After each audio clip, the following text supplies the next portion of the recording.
How to remove purchase history in the Google Play Store. In this video, I'll show you how to erase the history of apps you've downloaded on your Android or Samsung device through the Play Store. If this video is helpful, please make sure to like it and subscribe to my channel, as that really supports me. First, open the Google Play Store. Then, tap your profile picture in the top right corner. From the menu that opens, choose Manage Apps and Device.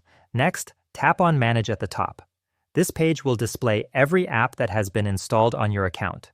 You can filter by selecting this device, or if the app has already been uninstalled, tap on Not Installed to see the ones no longer on your phone. From here, just check the box beside the app you want to delete.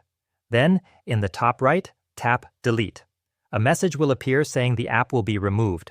Once you confirm, the app will disappear from your history, but it can still be reinstalled anytime from the Play Store. If you'd like to clear all apps from the list, you'll need to select them one by one, since there's no option to select all at once.